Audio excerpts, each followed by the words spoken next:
Hi, welcome. This is Tom Heckert, the Director of Bureau of Medical Review for the Department of Health, and we're getting ready to start the webinar that is going to explore the highlights of the prior approval manual. The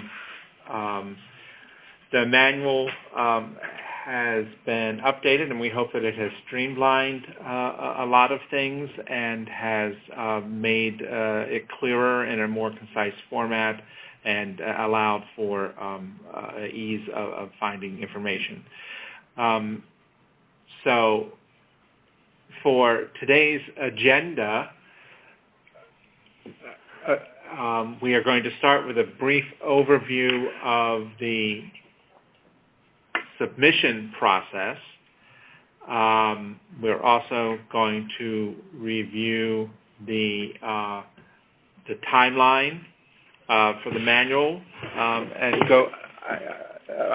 go through the highlights of the manual. And the highlights you will be talking about today are that we've gone to one PA for each member, the annual versus renewal PA requirements, orders for PA submissions and individual provider documentation when it's necessary and when it's not. We're going to talk a little bit about school hours, the assessments and what we are looking at assessments and what information can be used in place of assessments. We're also going to talk about replacement PAs and change requests, touch briefly on the third-party information, insurance information, the change that went in over the summer, new cases, and the change that recently went in, submissions that PDF documents can now be uploaded through ePaces. Then to close out today, we're going to talk a little bit about the implementation of how we're going to put these things into effect when the manual goes live. So the next slide. Yes, there we go. Okay, so the manual was published on October 25th, 2019. Today we are having the webinar, and we appreciate your patience in us getting started. We will have plenty of time for questions afterwards.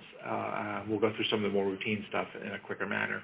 The manual will become effective 30 days after the publication date, which means that on and after November 25th, all new prior approvals and renewal prior approvals is subject to the new manual. Okay, next slide, please.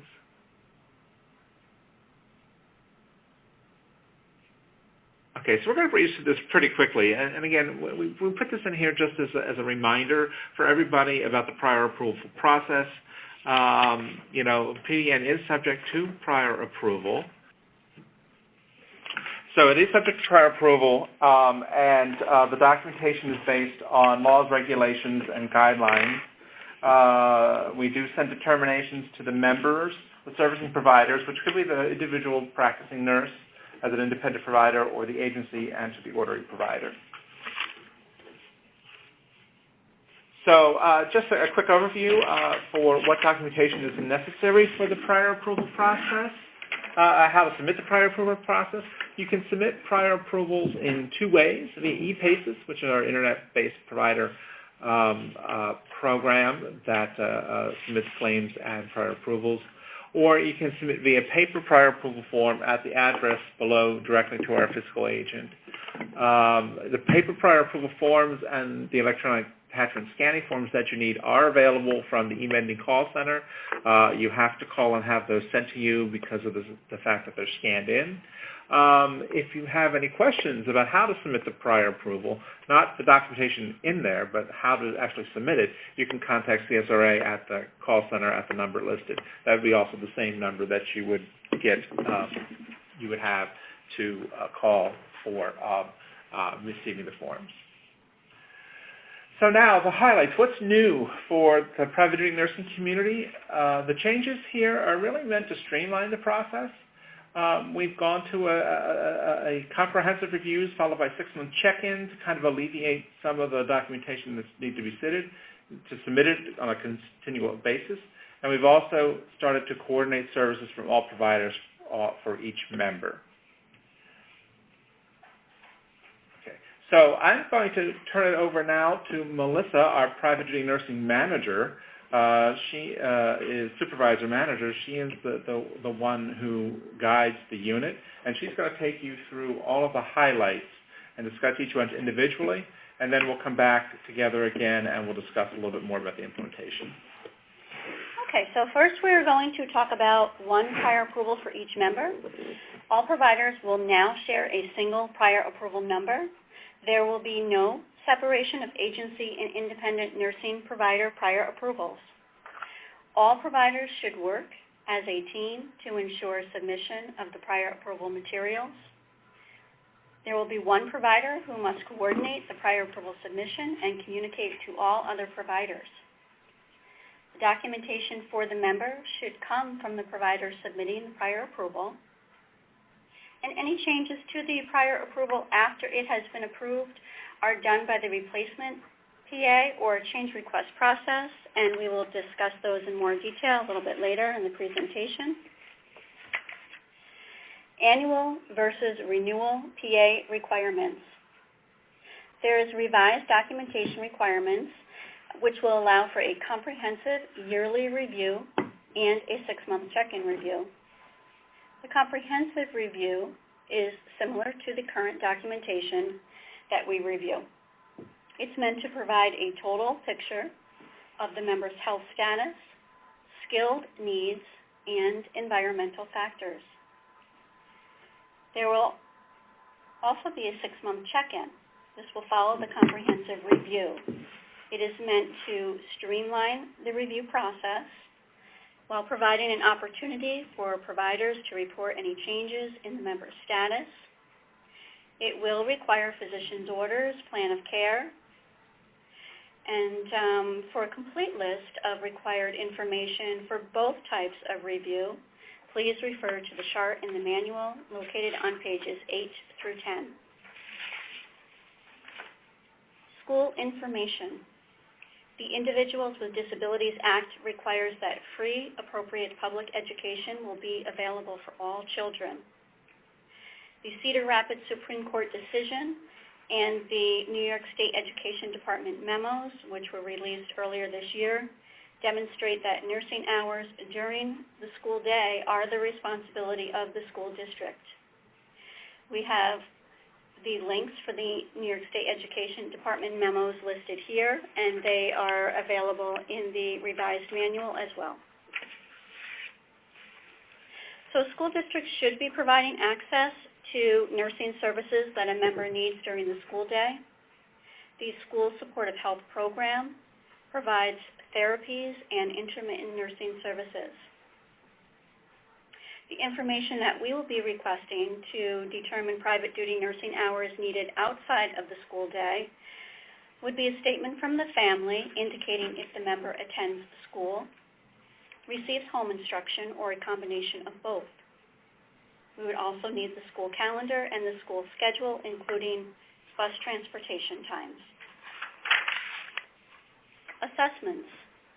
We will now be requiring assessments be submitted on an annual basis. Assessments such as the CHA or the UAS are not a mandatory submission for PDN services. However, they do provide a vast amount of information in a concise form.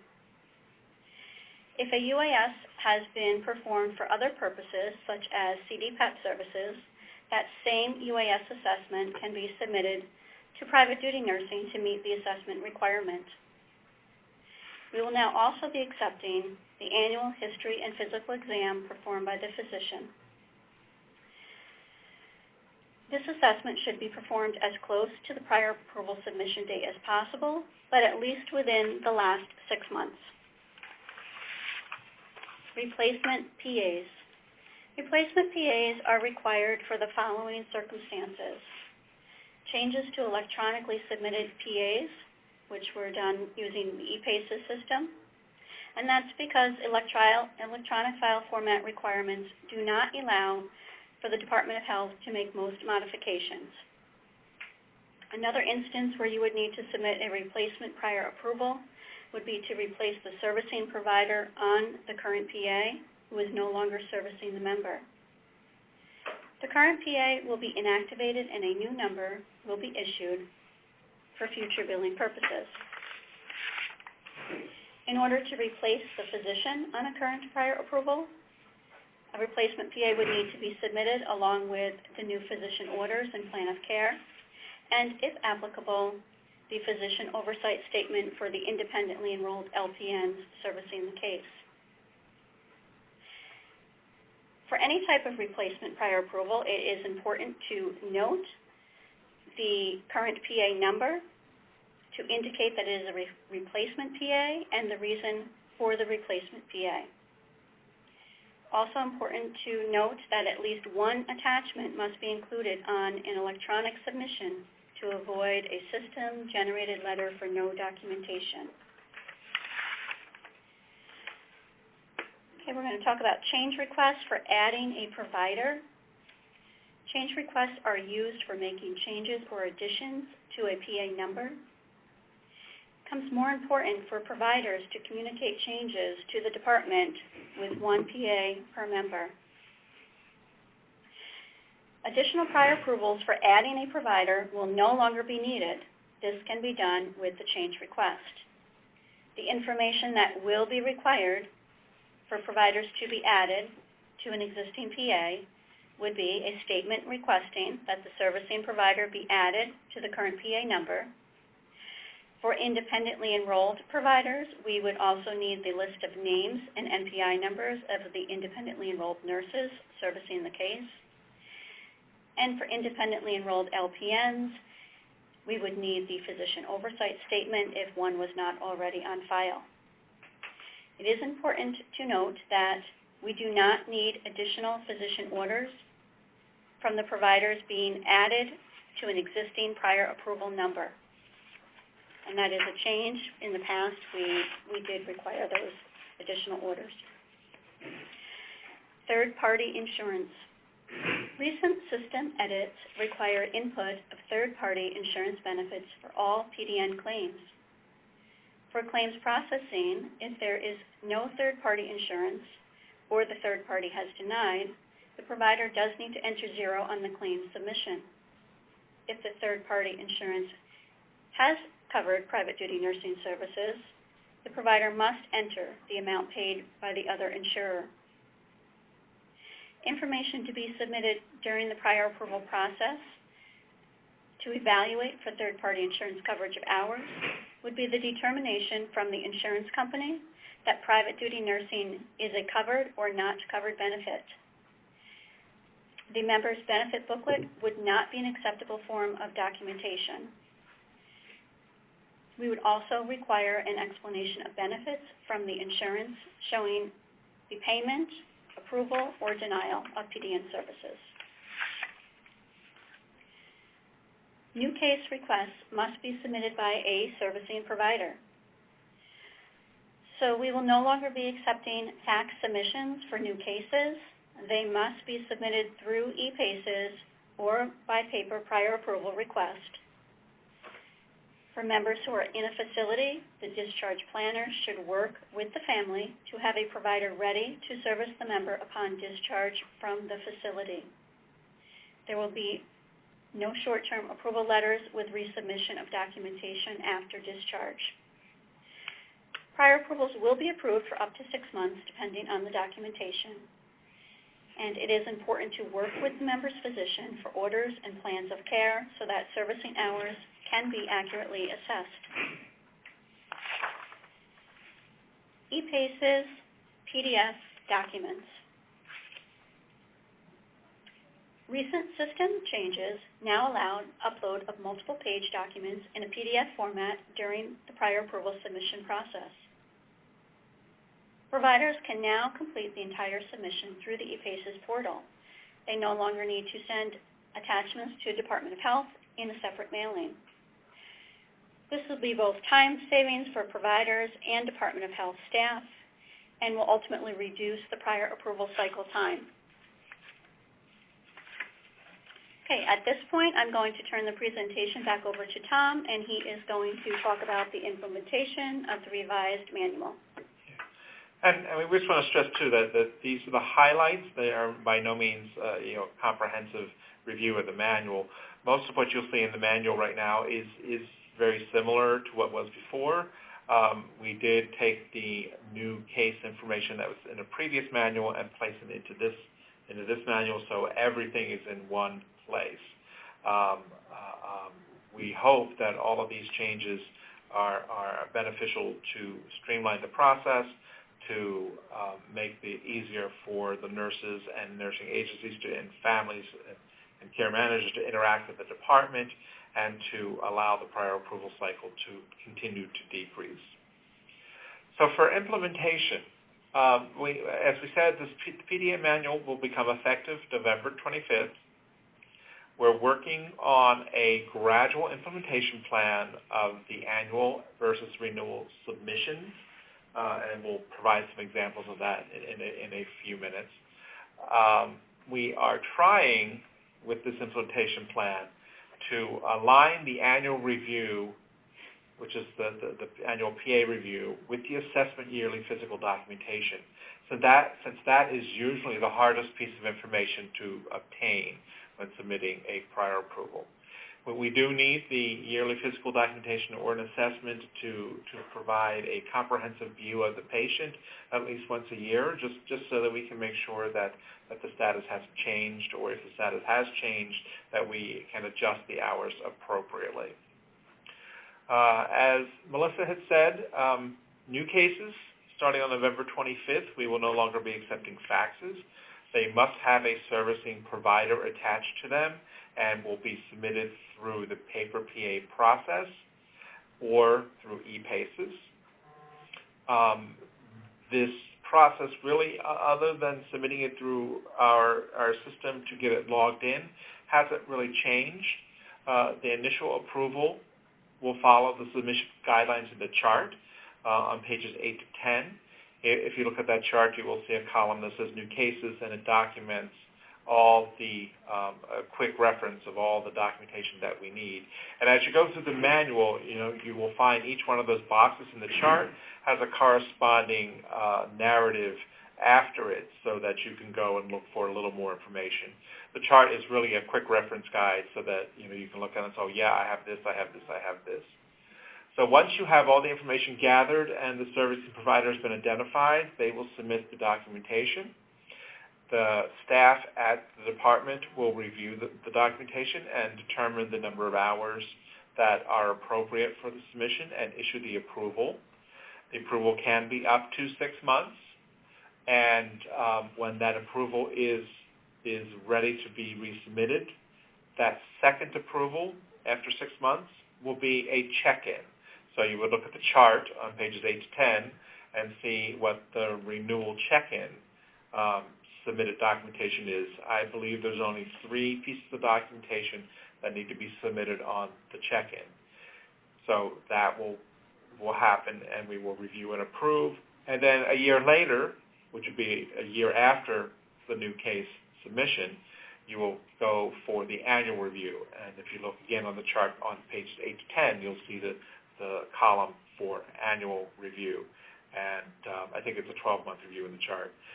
And you would submit all that documentation so that we can perform the comprehensive review at that part of the cycle. And then the cycle would continue to repeat. Okay, so for renewals, this is where it gets a little trickier. If the assessment or yearly physical documentation is within 6 months of the next PA submission, so that's the PA submission that would happen after November 25th, your next PA submission after November 25th is an annual review, 12-month review. So you will submit the documentation listed on that column of the chart. After that PA is approved, 6 months later, when the next PA comes in, will be the 6-month check-in. And then we continue with the cycle.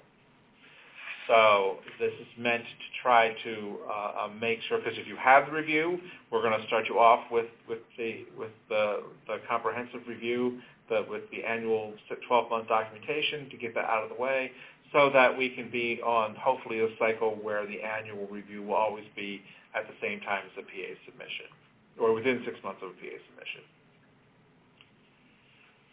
Okay, so the other scenario is if the yearly assessment or annual physical documentation is more than 6 months from your submission date. So it's the PA after November 25th, and you look at your documentation and say, geez, it's been 8 months since they've been to the doctor, had their physical, or it's been 8 months since they've had their assessment. Your next PA after November 25th is going to be a 6-month review. It's going to be the limited review because we've just looked at all the other documentation recently. So that approval for this initial normalization cycle only will be issued for the number of months until the next assessment yearly evaluation is due, or 6 months, whichever fits into the schedule. It won't be longer than 6 months, but it could be shorter than 6 months, so that we can get you into a schedule where the physical assessment is coming at the same time as the PA. So then the PA following that is going to be the annual review, which is hopefully lining up with your assessment or your yearly physical documentation, and you can submit all that documentation at that time. Okay, I know. So now we're going to go through a couple of examples to try to put some dates on things and kind of show you how we anticipate this to work. So your current PA is expiring on December 15th of this year. That's after November 25th, so it's your next PA that's due. And your assessment or your yearly documentation was done in February of 19. So if you add that up, you're going to find out that your assessment is greater than 6 months old. So the submission for December 15th would be your 6-month check-in. So you would submit limited documentation. You would not have to submit that assessment yearly physical documentation. We would approve the PA from December 16th, which is the beginning date of the PA, through March 30th of 2020. Now what we did here was give you another month or so since the assessment was due in February. So we've given you to the end of March to kind of try to get the assessment together and get the documentation submitted to us for the next PA. So the 12-month documentation after the assessment should be submitted. We like to have it 6 weeks prior to the March 30th deadline, or as close as possible to that six weeks deadline. That's your 12-month review in March. We'll look at the documentation if everything is needed, and after the review, and we go through that, we will approve the PA from April 1st through September 30th. And then we would repeat the cycle. So your September PA would become your 6-month check-in. And then, next year in 2021, the March PA would become your 12-month PA with the yearly assessment or the annual physical documentation. Okay, so the other example that we have here would be the current PA expiring on December 15th, but this time the yearly assessment or the yearly physical documentation visit was done in August of 2019. So that's within the 6 months of the December date. So this submission for December 15th would be considered your 12-month review. And you would check the chart and submit all the documentation that's necessary for the 12-month review. Now that puts your assessment in line with the 12-month review. It's already been done. It's within 6 months. It meets the requirements. So we'll go and do the complete review at that time. So that PA would be approved if we have all the documentation from December 16th through June 14th, which is the full 6 months. And then 6 weeks prior to June of 2020, we would expect to see the 6-month documentation. And then that next PA, which would go from June 15th to December 14th of 2020, would be the 6-month check-in. And then again, you would repeat the cycle. So then at the next PA that is done in December, you should have the annual physical documentation or an assessment, and we would do an annual review. So the cycles would continue. As always, this is going to be a collaboration and process with our partners, the nurses and the nursing agencies and the care managers. We certainly welcome the dialogue. If you have any questions concerning whether or not you think you should be doing a 6-month review or a 12-month review in the beginning, you certainly can call us at the 800 number that we have, or you can email us here at the OHIP MedPA mailbox. Again, we hope that the changes are beneficial to the nurses and to the providers and help lessen the burden of the documentations for the family and care managers and whomever.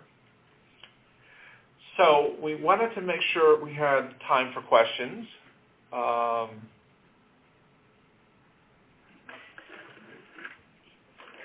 So at this time, I guess we're going to allow people to ask their questions. The operator should be there if you might want to give some instructions. And we're also able to have the participants enter their questions by typing them into the Q&A feature, which is viewable by just pointing your cursor on your screen up at the top where it says you're viewing Rita's screen, and then go over to the right and there will be a button that says More, and when you drop down there's a Q&A feature there where you can type your questions, but you can also listen to the operator's instructions for asking questions. So we're going to turn this over to the operator. If you would like to register a question, please press star followed by the number 1 on your telephone keypad now.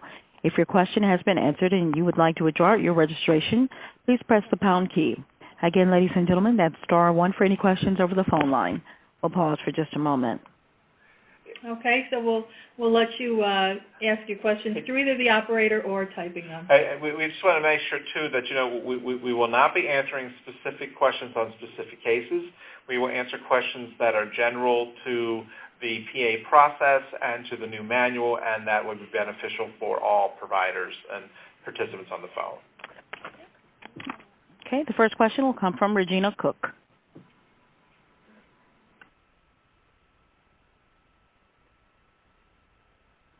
Regina, your line is open. Oh, thank you. I think I answered the question. I did want to just double check and see if the HAA was still going to be required. And in further looking at the document, it looks like that is still going to be required to be submitted. Could you explain what you mean by the HHA? We should make sure we're talking about the same thing. Home assessment abstract.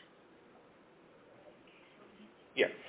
Okay, so we would be requesting the home assessment abstract for new cases and for times when the member has moved to a new residence. Okay. I believe that is indicated in the chart in the revised manual. And then one other quick question. What steps do we take if the school district advises us that they cannot provide services for the child at school? If the school district advises you that this is Tom, if the school district advises you they cannot provide the services to school, you can have them contact the department via the website or by our 800 number. Yes, it's 800-342-3005, option 1. And they can ask for either Melissa or Tom, and we will talk to the school district. Very good. Thank you.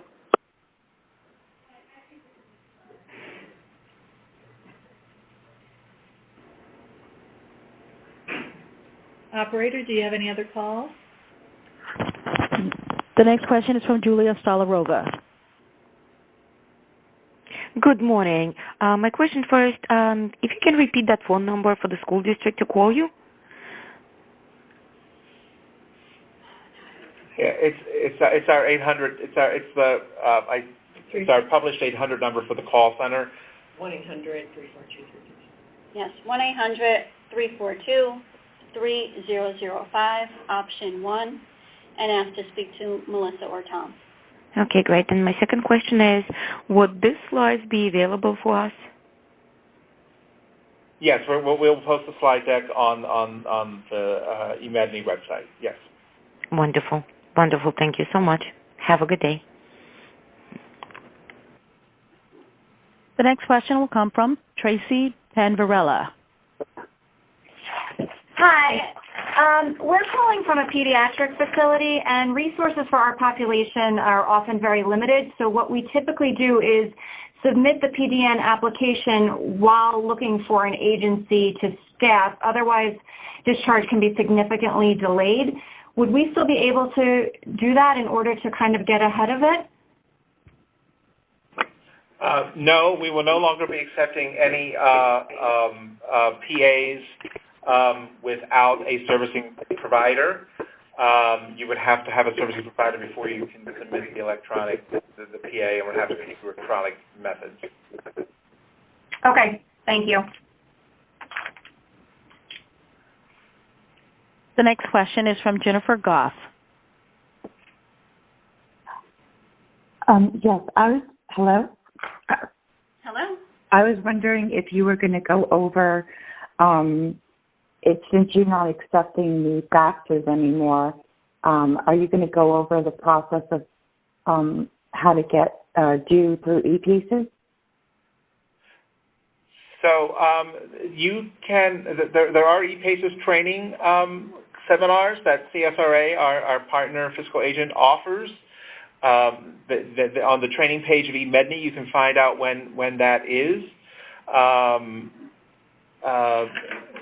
So we'll be able to offer some of those in the upcoming weeks to give you more information. And you can always call the 800-343-9000 number to request assistance if you need to be walked through that process on e-PACES.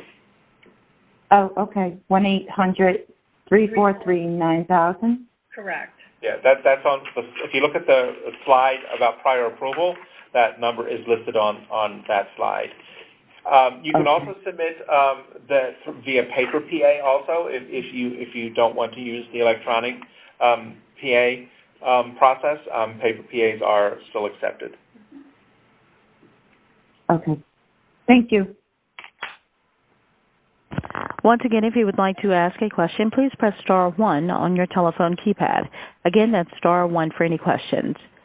The next question is from Naomi Rivera. Good morning. How are you? Good. Good morning. We are a pediatric nursing home in Westchester County. Sometimes we encounter a lot of cases in which the patient has Westchester County Medicaid. However, we are discharging to New York City. Should we still submit those cases to your agency? How does that work? Yes, you would still submit them, but as Tom went over a short time ago, there does need to be a nursing provider who is submitting that request, as we will not be accepting the faxes for new cases. Okay. But yes, if they are going to be residing in New York City and they only have Westchester listed because of the facility that they're in, then yes, Right. Our department will still review those. Okay, great. Thank you. Just for everybody's information, Westchester County is the only county who still reviews their own PDN PAs. So that's why the confusion with that. Thank you. You're welcome. Once again, if you would like to ask a question, please press star 1. Again, that's star 1 for any questions. Okay, the next question will come is a follow-up from Julius La Rosa. Yes, hi. Thank you very much. My question was answered. Thank you. The next question is from Dominique Carrero. Good morning. Can you please tell me, in the case where a parent waives their right to a Board of Ed nurse, can a commercial insurance company pay for that PDN if they approve that? in a school? Through an agency? We can't answer that question. I would suggest that you call the New York State Education Department and ask them that question. It's their policy on nursing that has been issued. So that's a question better directed to the State Education Department. Thank you. We have one other question. Can you tell us the difference between a 6-month and a 12-month review? What documentation is needed for each? Okay, so if you go to the manual on pages 8 through 10, there's a very, very, very handy little chart with check marks. And there's 3 columns. The first one's new case, and then I believe the 6-month is next, and then 12-month. And there's a little summary in the box about what each of the things that's needed. If it's checked, you need it.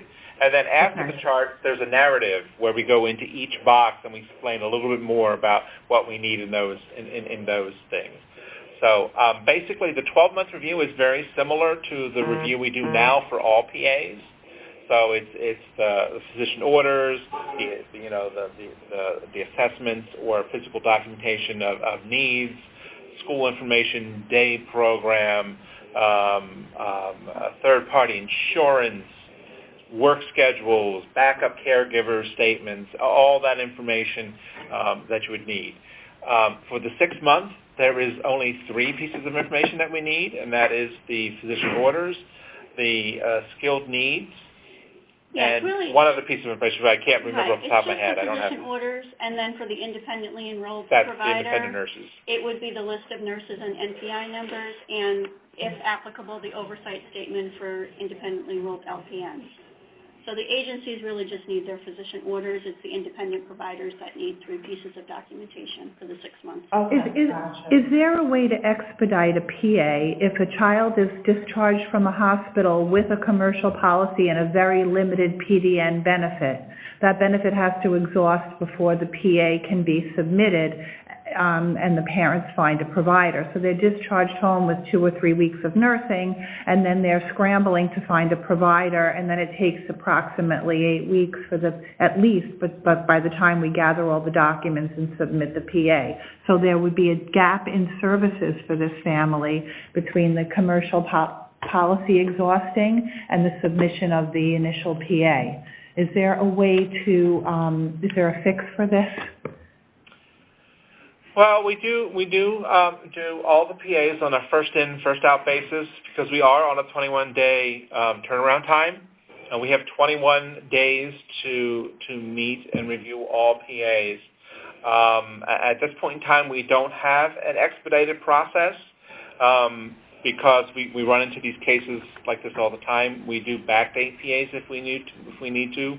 I would say if you have an extenuating circumstance, you can certainly email us at the website, at the web address, the email address you see on the screen, and we can see what we can do. But at this point in time, we do not have any sort of expedited process. But the expectation is that the provider still services the patient while the PA is pending. I'm sorry? The expectation is for the provider to service while the PA is pending, being that there is no expedited process? There is no expedited process. The PA does. You need a PA to provide the service, but we do backdate them in circumstances when providers have been servicing them. But there's no guarantee if you do not have a PA for payment. So with the discharge planning from the acute care facility, if the discharge planner does see that there is a very limited commercial benefit, can they submit the PA at the same time? They can submit the PA at the same time if they have a servicing provider. Okay. There still may be a gap. The servicing provider is the person who has to submit the PA, not the discharge planner. Exactly, but there may be a gap in that service. That's the whole problem, because if there's a very limited PDN benefit on the commercial policy, the discharge planner has no control over that, and they must discharge that child with that commercial policy. So, for PDN. You certainly can submit it at the same time. As I said, there has to be a servicing provider who's going to pick up the benefit once the commercial exhausts. And we would, if it's the same provider that's doing that, you can submit that PA at that time. Okay, thank you. The next question is from Karen Reed. Hi, thank you for your webinar. It was excellent and I learned a lot. That said, I looked through the requirements for the annual and the 6-month check-in, and what I am unsure about is, are we still using Form 361502, and would that be with the annual or with the 6-month check-in? Can you tell us what that form is? It is it's a pink form in their prior approval. That's the form, paper PA form that you would use to submit any type of prior approval PA, for PDN PA. So that would be for the 6-month and or the 12-month. And if you know what you're doing, I would just write on the front of it where you write down what it says, PDN, the code, and the hours. Just write 6-month on it or 12-month on it to kind of give us a clue of what you think it is. And if we're out of cycle, we can contact you and talk to you about it. Great. And I do have one other concern here on the cases that I work. They are shared with an agency. I understand that ideally we're supposed to work as a team. How do we decide who's going to be doing the filing, the agency or the independent nurses? Because they're not thrilled about having independents in there.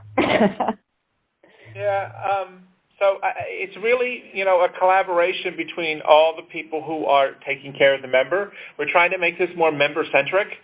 That's really our goal in a lot of things. You'll see that coming down the pike with a lot of changes we make. We're making the focus on the member, not on the provider. So it's really going to have to be, the agency and you working together, reaching out and talking to each other, saying, hey, do you want to do this? Do you want me to do this? Or working through the parents, saying, okay, it's time for a renewal. How are we going to do this? Okay. And thank you very much for streamlining this. It's definitely made my life easier. Well, thank you. We're glad to hear that. That's, we're trying to make some very positive changes for the members and the PDN community. The next question is from Cindy Schur.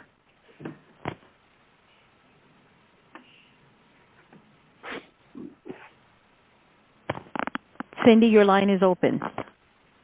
Oh, never mind. My question was answered. It was about the pink slip, what was to become with the pink slip. But I guess you said that it needs to be submitted with the 6-month and the 12-month. If you're submitting via paper, yes. It's not necessary if you're submitting during ePaces and using PDF. Okay, I will check into the ePaces thing. That's new. So I've only done paper form before, so I will check into that. Yeah. ePaces is we've now, with the multi-page PDF documents that are being able to do it, you can do it all electronically. If you have all of your documentation in one file, electronic file, you can just submit it through that and be done. Okay. Also, you may come across my name again because it's the first time I've listened in and I wasn't sure how that worked. So I may have pushed the *1 more than once. So you can just pass me over if that's the case.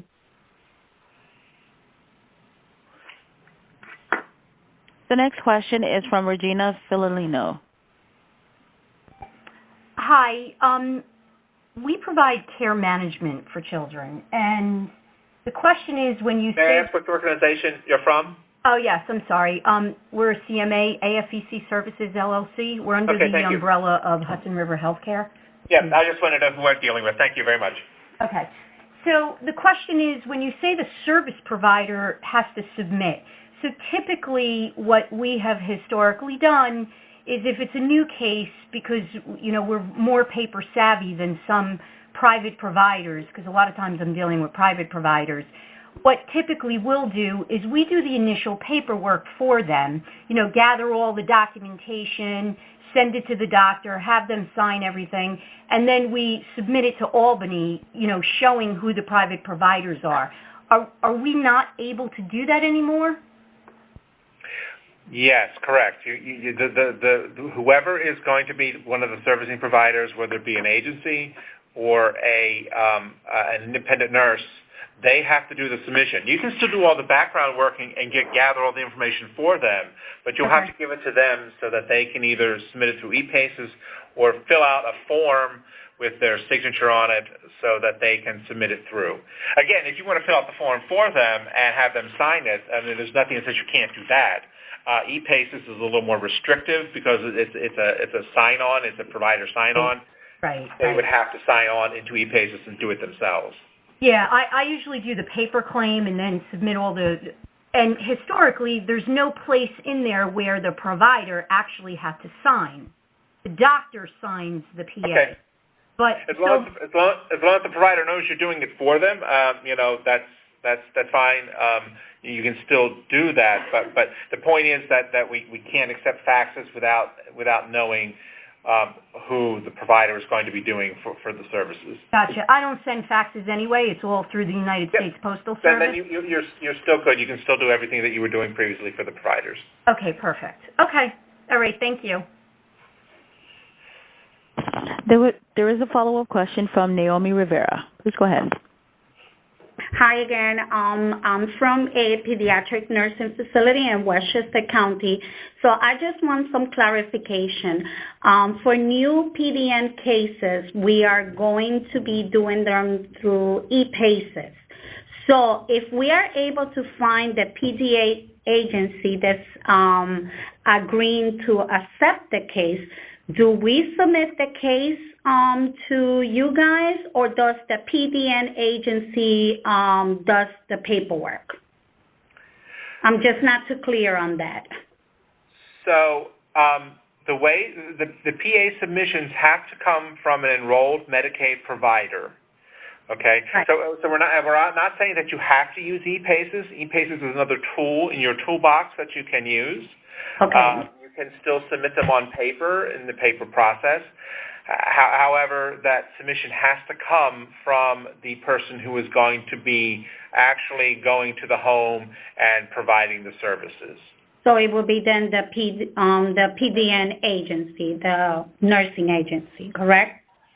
Yes, it would be the agency or the independent nurses. Yes, independent nurse. Okay. Thank you. Again, you can gather information for them and get it ready for them, and as the other case management organization is saying that they do all the paperwork for them, that's fine. The only restriction on the e-Paces is it is a provider portal and requires a login from a provider who's enrolled to use e-Paces, so that's kind of a tool that you yourself can't use, but the provider could. Okay. Thank you. Once again, if you would like to ask a question, please press star 1 at this time. Okay, we do have a question from Nancy Del Prado.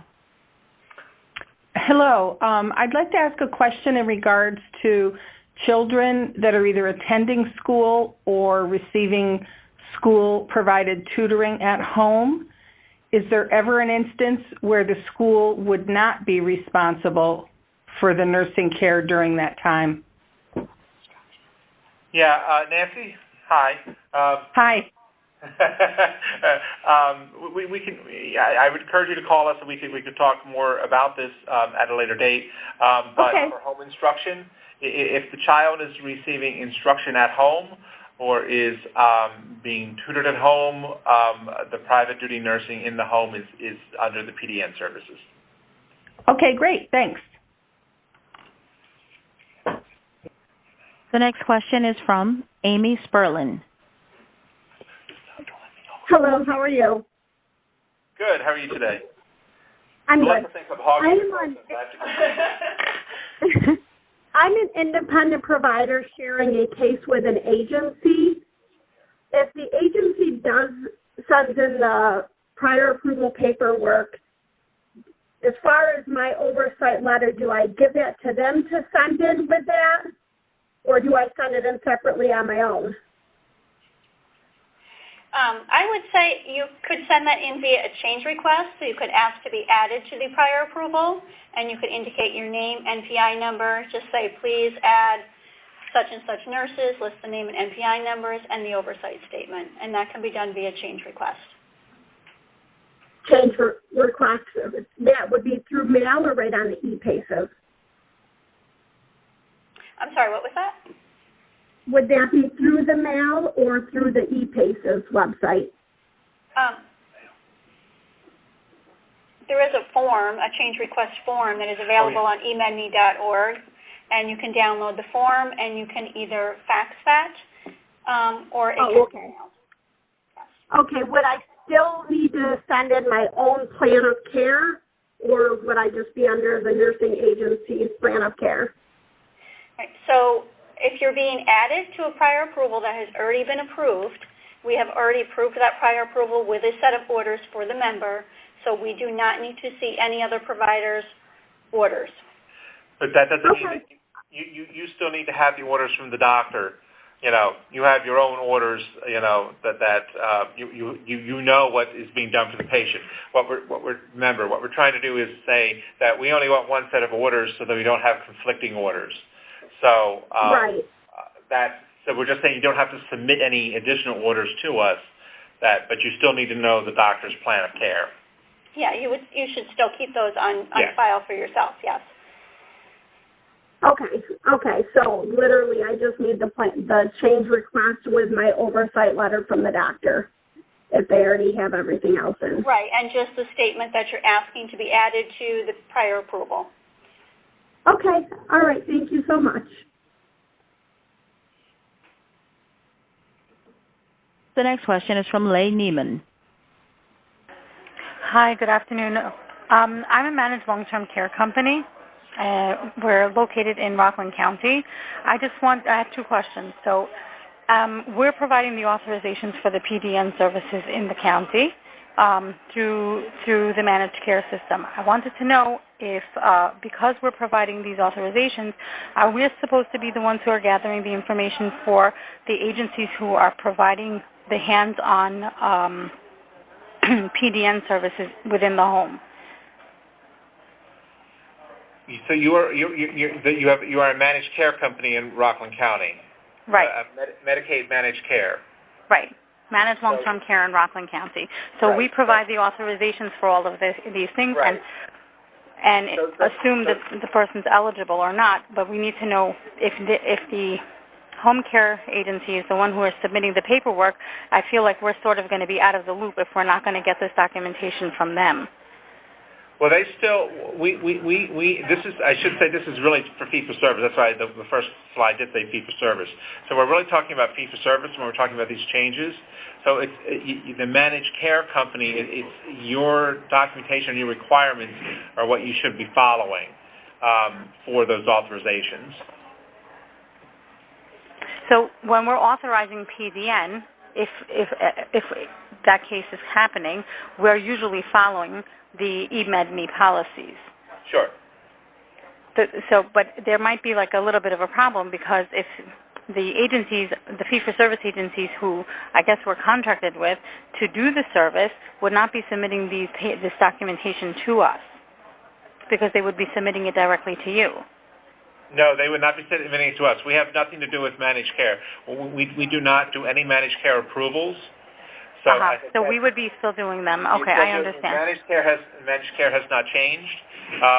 We're really talking about fee-for-service. So these submissions that we're talking about do not apply to managed care approvals. I understand. Okay, thank you very much. Sure. The next question is from Charlene Bernard.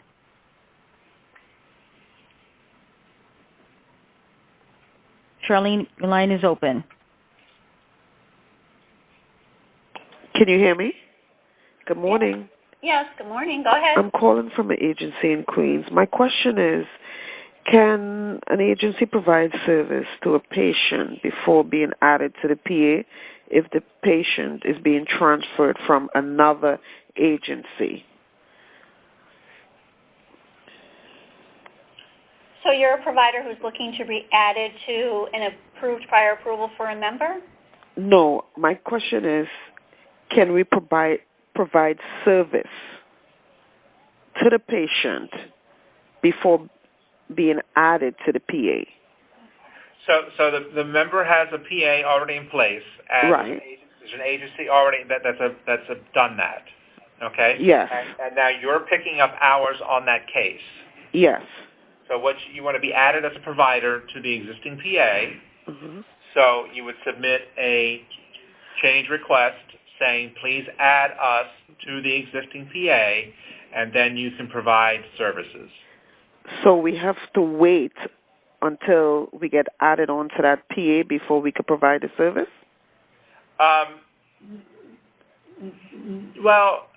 No, not really, because the PA is already in effect. Okay. We just need to know that you're going to be billing on it, billing on that PA. There's no prohibition for you providing the services, because the member has been approved for services. The member has an approval for X number of hours. So if you're providing those hours or the other agency is providing those hours, it's whatever the member is receiving. We just need you to submit a change request telling us that you're also going to be providing services to them. Now it's just so we know that if we go back and look at the billing and we see that agency A has been doing it and then all of a sudden agency B does it, we want to make sure that the PA, that we knew agency B was supposed to be doing this. Oh, okay. Thank you very much. Now, I will say that it's different if there's no PA in place. That's a different story. But this is a already approved PA that you're picking up hours on. We just need the change request. If there's no PA, then you have to go through the process of submitting a PA before you can service the case. Okay, thank you. The next question is a follow-up from Dominique Carrera. Hello. I have actually 3 parts to this. The first part is to confirm that if a child is being homeschooled and has a current PDN agency in place, like let's say they transition from EI to CPSE, and now they have a homeschool teacher coming in, are you saying that the PDN agency who is servicing those hours has to then defer to the Board of Ed? We cannot service in the home, or we can? I just need clarification of that. If the member is receiving home instruction, then the private duty nursing provider can provide services in the home to the member during the time of the home instruction. Okay. Yep. Fine. Okay. And then the second part is with respect to the transition from hospital to home. This means it takes you're not issuing any more short-term approvals, so that discharge planners would have to know almost 6 weeks in advance whether or not, if the child is in for 2 or 3 weeks, how would they, how soon do they have to identify an agency? In other words, if the child's not even in the hospital for 3 weeks, how are they going to get approval for an agency in that time to discharge in a timely manner? Are you giving short-term approvals just for that, for hospital discharges? No. So the hospital discharge planner should be working with the family to find a private duty nursing provider, either an agency or independent nurse. That discharge planner can work with the nursing provider to help gather documentation that's needed, but that provider, either the agency or the independent nurse, needs to submit the prior approval request, so either the paper or e-PACES. So the barrier may be that child may be home for 6 weeks before there's an actual approval without services. That's the problem. I'm not sure why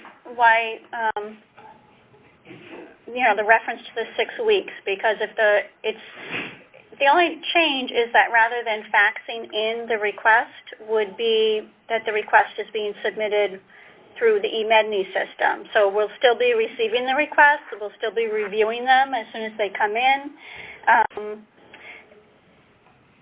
and we'd be able to complete that same review process that we do now. But I think the concern is that there was an expedited process at some point where the discharge planner was getting that initial auth. We were getting that short-term approval that held us over where we were able to service that patient as soon as they came out. while we were submitting the request for that initial PA, so that we had used that as leverage to get that prior approval for that first 6-week time frame. Because there is a delay with response to our PA request. So we're trying to figure out, like, are we going to have to wait to service these patients until we actually get a PA, or are we going to get some type of a short-term approval, verbal, written, just stating that we are going to be covered for that initial period so that we don't have any billing issues like later on. That's where we're going with this. Because if you take that expedited process out, a lot of these patients are not going to be seen right out of the hospital. There is going to be a delay in service. And we've actually, this is Tom, we've actually started that already. When our new case, we've started a new case review process, and one of the first things we ask people when we do the new cases is who's the provider. And we find that most of our new cases are coming in with servicing providers. There's only a handful that are not. So again, if once the servicing provider is identified, if they have started servicing the case, we can backdate the PA for a short period of time, so that if they will not have any billing issues. But again, the electronic system has to have a provider to enter the PA into the system. Could the patient ever be denied the private duty nursing? Like, let's say we do service them right out of the hospital and we don't have that short-term approval. Is there any case where they could be denied? The only reason that we would deny a prior approval is for lack of documentation. The risk that you run is the number of hours that are approved.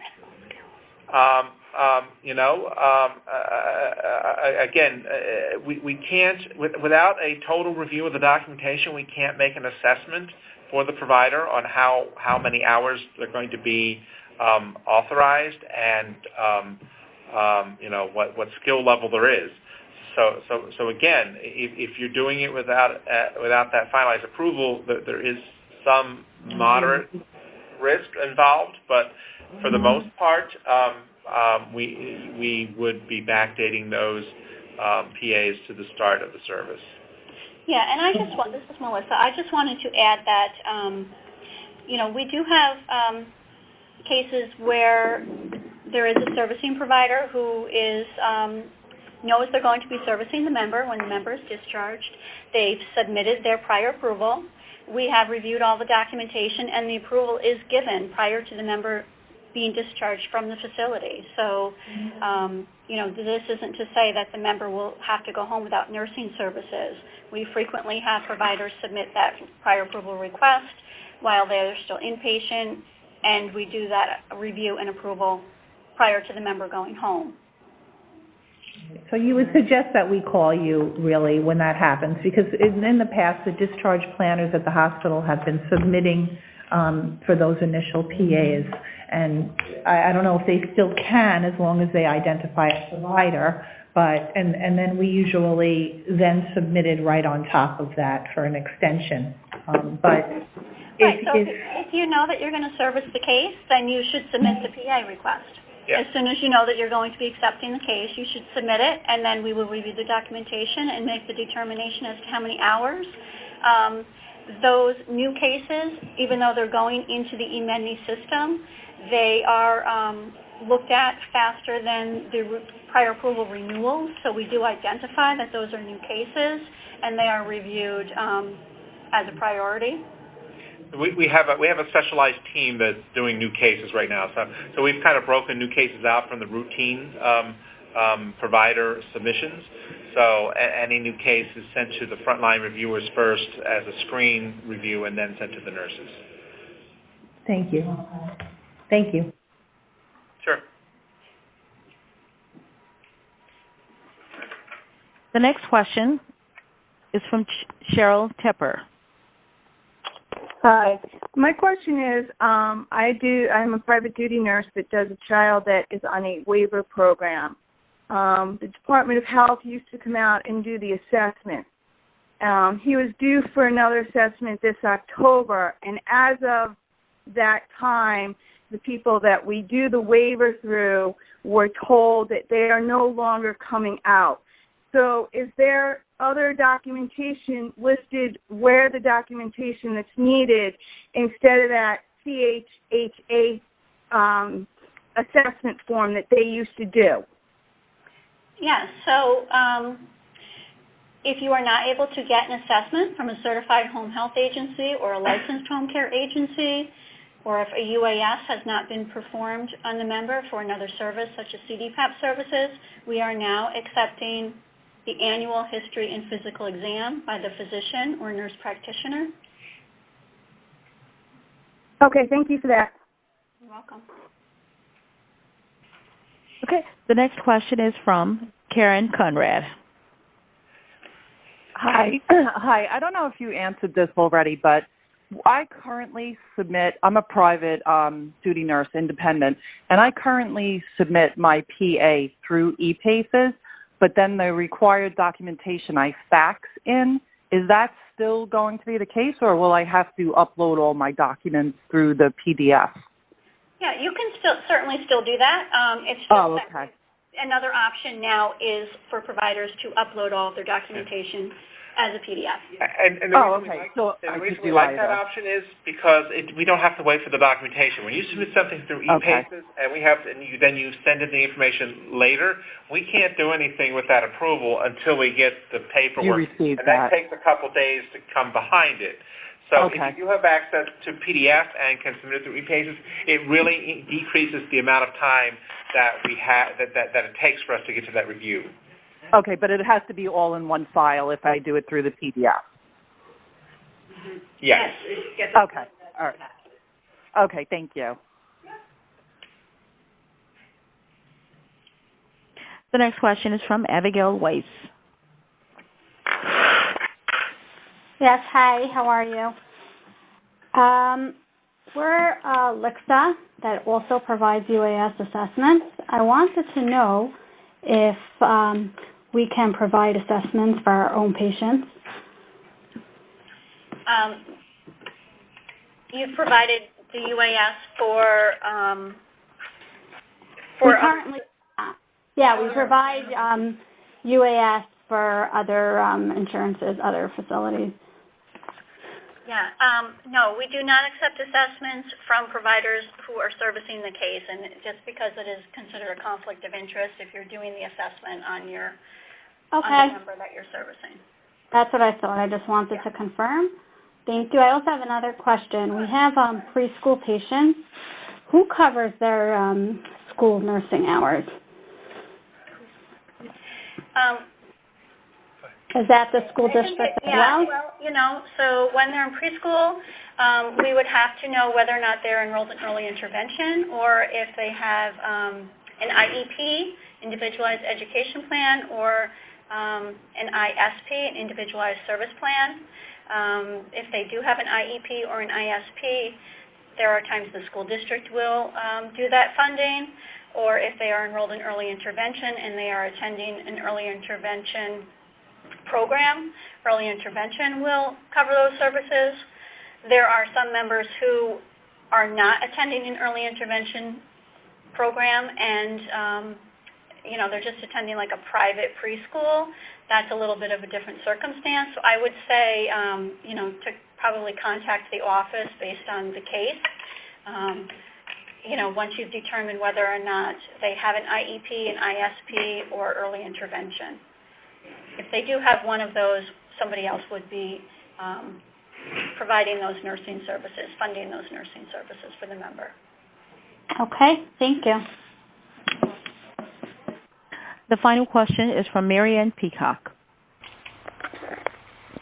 Hi, good morning. I'm calling from MCO. I know you had mentioned that this pertains only for fee-for-service, but I wanted to see if regarding the school policy that PDN should be provided by the Board of Ed, would you know if that would also apply for the MCO? It seems to me that, it should apply for both. What I would suggest, this is Tom, what I would suggest is I would suggest that you have your managed care company contact the oversight arm of the health department and receive advice from them. It's really not for us to say, how the managed care plans administer the policy. So you should seek guidance through the state contracting arm. Okay. All right. I will follow up here then. Okay. Thank you. Sure. And there are no further questions. Okay. Just one moment. We're going to take a look at the questions that came in writing. So many of these questions that we see that were typed in were things that people have already asked over the phone and answered, but we're going to look through the rest of them offline, off the meeting, and we'll be reviewing those. And yeah, if there's anything that we need clarification, we will certainly get back to issue clarification on the manual.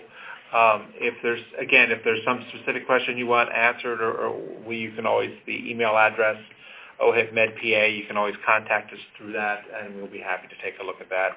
Again, if you have specific situations that you're dealing with that are causing you a problem, you can always email us, and we will look into into the individual situations. Okay? I think that's it. All right. Thank you, everyone, for joining us today. We will keep you posted as far as other information that's going to be put up online. Thanks. Thank you. Have a nice day. Ladies and gentlemen, thank you for participating in today's conference call. You may now disconnect.